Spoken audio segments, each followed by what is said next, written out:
Welcome back to Nightstand Coffee. I am Todd. And I'm Jennifer. And this is Season 2, Episode 10. And because we keep forgetting, I think we should go ahead and mention our email address. Okay. In case anybody wants to send us an email, because we keep forgetting to mention it at the end. nightstandcoffee@gmail.com. That's right. If you want to send us an email or comments about this particular episode or any of our episodes, we would love to hear from you. Yeah, we'd love to hear from you, whatever it is. Maybe you have an issue in your marriage that you would like to hear us talk about, or, whatever. We just, even if you just want to say we like you or we don't like you or whatever. Whatever, we'd love to hear from you. So today we want to talk a little bit about like the mental energy that it takes to like run a marriage and run a household and like run a family and like 'tis the season for such things. Yeah, and how that sometimes we are not on the same page about those things. No kidding. So this is Christmas season for us, right? It's December. And so there's a lot of tasks that go into December. Yes. And like a lot of energy. There's a lot of, typically Christmas parties, Christmas shopping, getting your house prepared for people that are coming to visit, or getting meals prepared for that. I mean, decorating, all the things. Yep. So, and I have done very, very limited Christmas shopping to this point. Like we were I don't even know. 2 weeks out. Yeah. 14 days away. I don't have, Amazon, here I come. Like I just have not hardly done anything. So, the Amazon truck will be at my house a lot.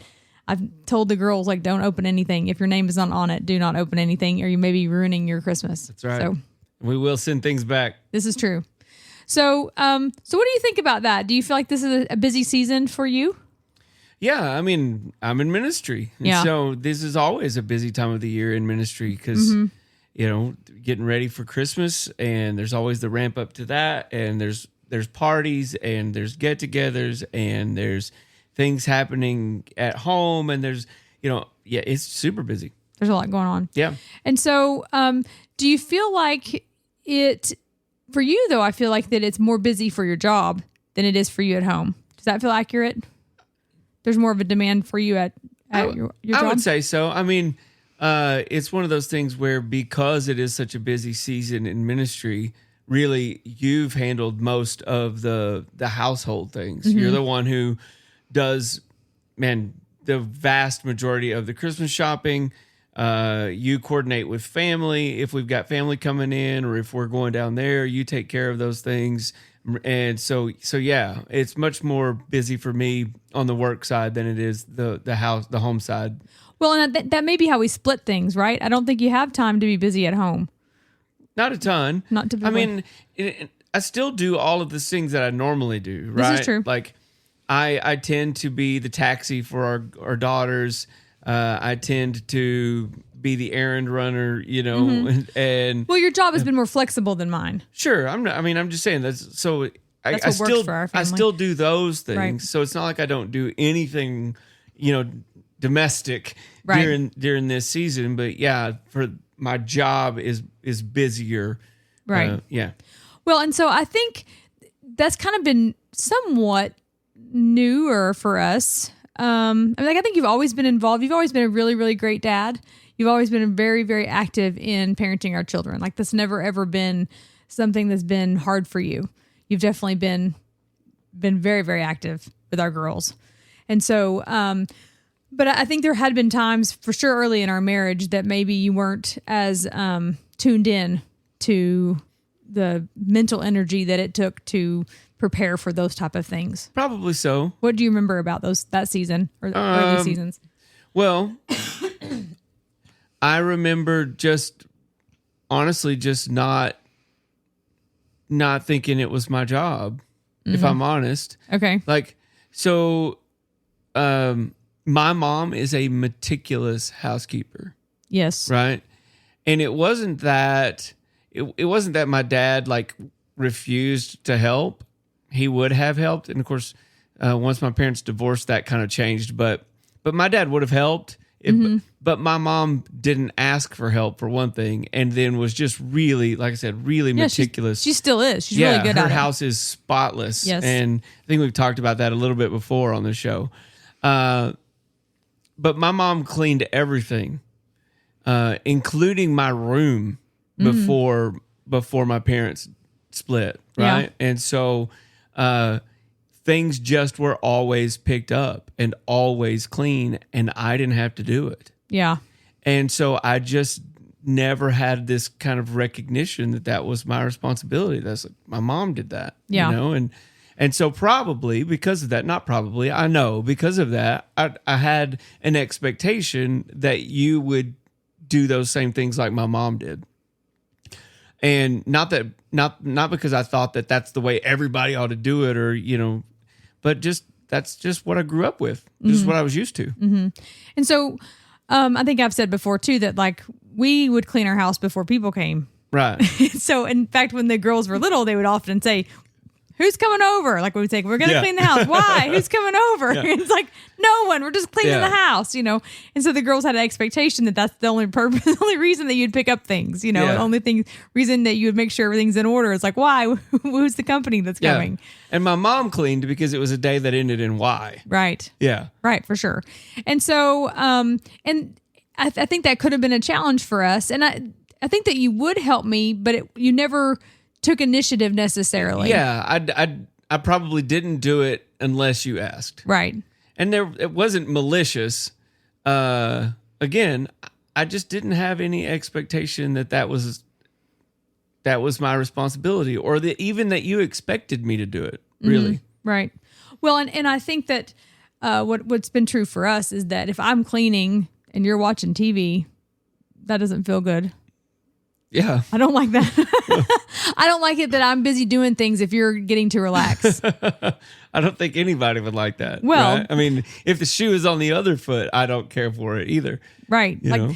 that's irritating to me, going, what in the world? Why am I the one here, Yeah. you know, doing all this housework and you're just kind of got your feet up? Sure. And I think people can relate to that. I don't think there's anybody that, and maybe that's an overstatement. Maybe there is somebody out there who just loves to be cleaning the house and look over and go, I'm so glad that they're getting to relax. And then I'm getting, you know, I don't identify That's the with person that. that needs to email us. We want to hear from you. If that is you, send us an email. I just love serving my spouse so they can do nothing. I don't know. Maybe that person exists, Yeah. but We- that is not how I feel. Right. It doesn't feel good. It's like, what in the world? Why are they Yeah. sitting here?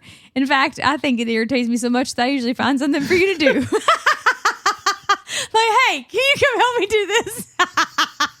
If I'm honest, I'm like, oh, look, he's not doing anything. I bet he can help me do this.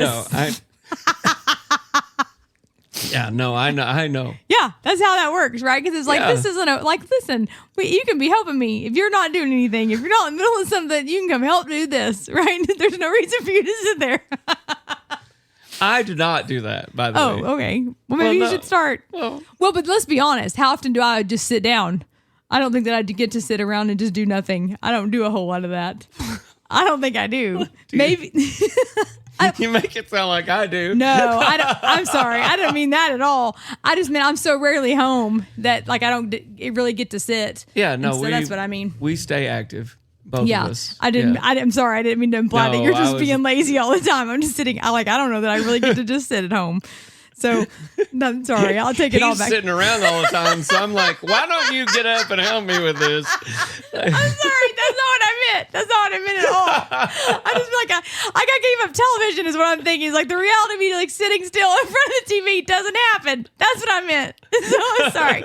I didn't mean to be dogging on you. That's not what happened. Take it all back. Should we like re-record all this? I'm sorry. No, that's I didn't perfect. mean to be trash talking to you. That's not what No, I meant you- at all. It's fine. So, okay, so let's get back on track with the whole conversation here.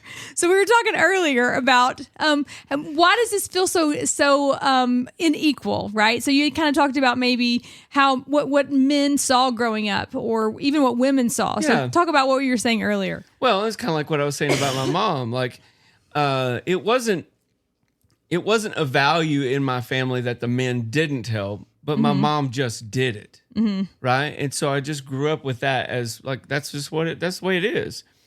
There are other families, however, where it is like communicated very clearly that that's a woman's job, you know, or that's what your mother does, or even men who say that's not my job, you do it, you know, and That makes me mad. well, it should. And so So there's a gamut of things, right?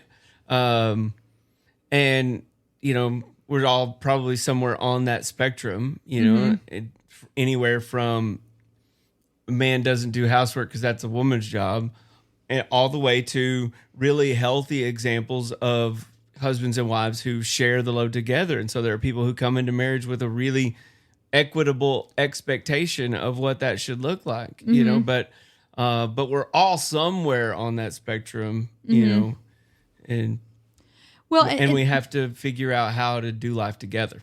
Well, and so I think sometimes though it becomes a like what we were talking about last time, like that reciprocity thing where it's like, well, you're not helping me, so I'm not helping you. You're not giving me what I want, so I'm not giving you what you want. And so it's kind of a way to rebel almost. Right. And it's like, I'm not helping you. Yeah. Like, you don't come outside and help me mow the yard, so I'm not going to come in the house and help you do dishes. Right. Like I've been weed whacking out here for 3 hours in the heat. I'm not coming in helping you do anything. Yeah. Or the flip side of that is, sometimes there might be someone who goes, you know what, I'm just going to leave these dishes in the sink and see how long it takes for him to notice or for her to notice or whatever. And I have a family member that I will not name on this that did not put sheets on their bed for over a month to see how long it took for the other person to notice that they did not have sheets on their bed. And so, because they rebelled for a really long time. This is early in their marriage. So the moral of the story is just say it. Yeah. Just say, hey, could you help me with these dishes? Right. Or I think we should put sheets on the bed. Or, well, I think part of it too is that there seems to be resentment when you have to ask for help. Yeah, but why is that? Well, because I don't know. What I hear it as typically is that the woman has resentment to have to say, I shouldn't have to ask you to do the dishes. You should notice that they need to be done. I shouldn't have to ask you to put laundry in the washing machine. I shouldn't have to ask you to move the wash from the washing machine to the dryer. You should notice that it needs to be done. And in a perfect world, that would be great. I just don't know how real that is. Why do you think that's not real? Why do you think that typically men do not notice that the dishes need to be done? Well, I don't know that it's just men, but we don't read each other's minds. We're not mind readers. And, there are going to be things that you notice that I don't. Mm-hmm. There are going to be things that I notice that you don't. Mm-hmm. It would be really helpful if we helped each other to see those things, and not in a malicious way, but in a way that makes our families run better. Right. It's interesting thing because in a workplace, we tend to value those people who see the things we don't. Yeah, true. But not in a marriage. Right? Mm-hmm. Somehow, because you see things I don't, well, then, you're devaluing me. Mm-hmm.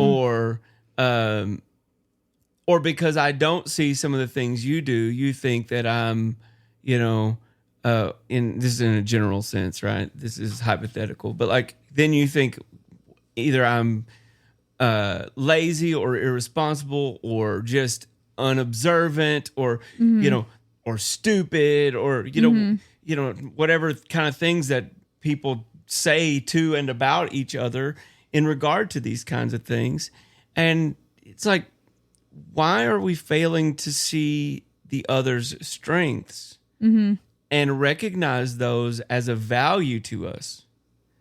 Why do we take these things as statements of worth or identity mm-hmm. rather than seeing them as assets that, Well, and it's what Paul talked about, with the whole body of Christ thing, right? You need the whole body. Everyone needs to be functioning as a different part of the body. Because if you had just both were a set of hands, then mm-hmm. you can't function, right? You don't want the body parts to be identical. You have to have different body parts in order for the body to work. Yeah. So the same thing is with marriage. You can't be identical because you wouldn't work.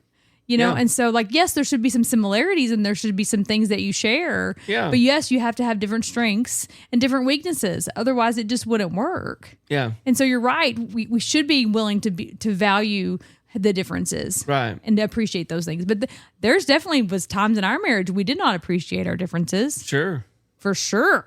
Like that, Sure. there were some ugly times when we didn't appreciate that. Yeah, well, because I think that what we end up doing is because our spouse doesn't see the things that we see, we just get frustrated with them.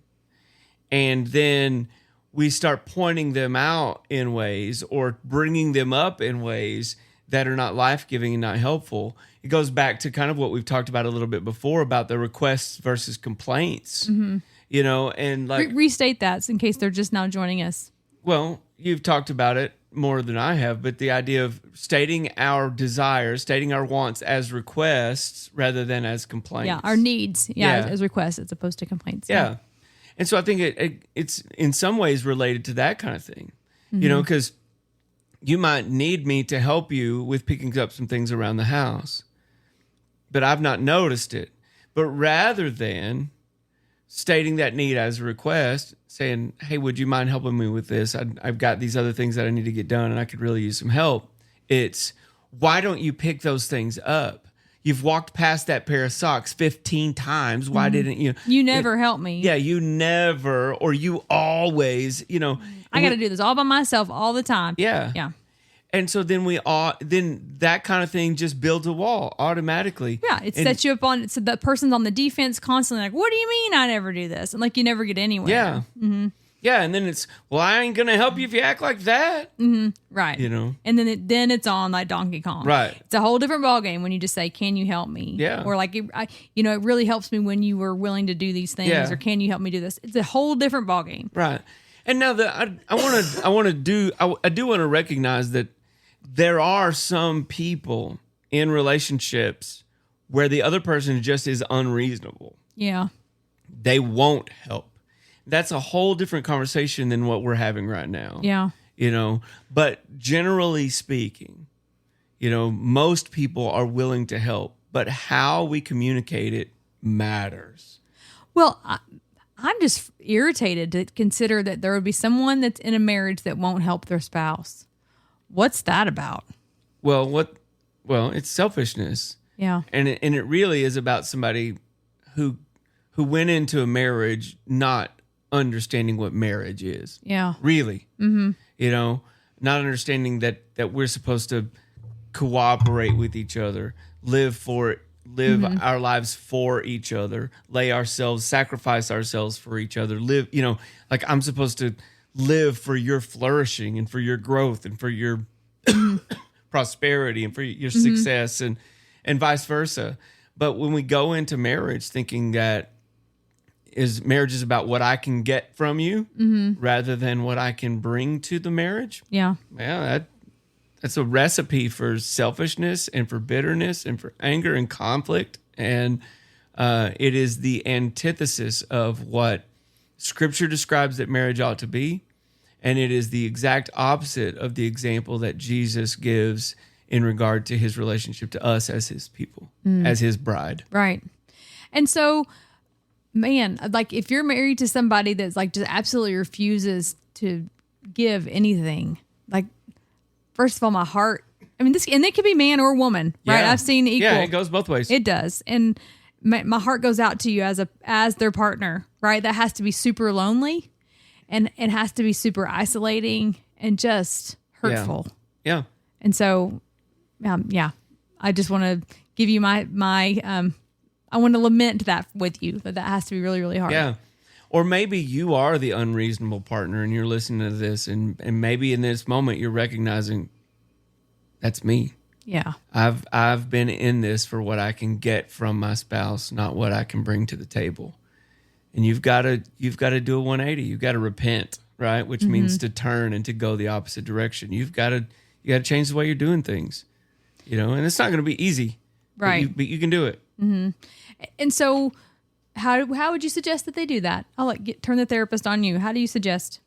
I'll go second. Okay.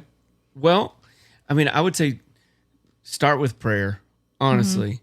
You know, the letter in the New Testament that was written by James, you know, James said, if any of you lack wisdom, let him ask of the Lord who gives to all men and doesn't show favoritism, right?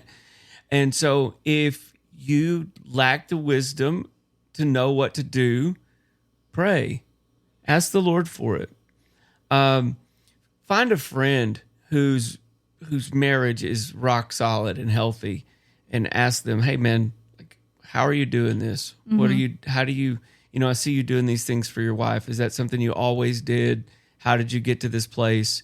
What do you see in me? Invite people. And that's a tough one, right? To invite people to actually tell you what they see happening in your marriage, but invite somebody to speak into it. Say, what do you see? What can I do?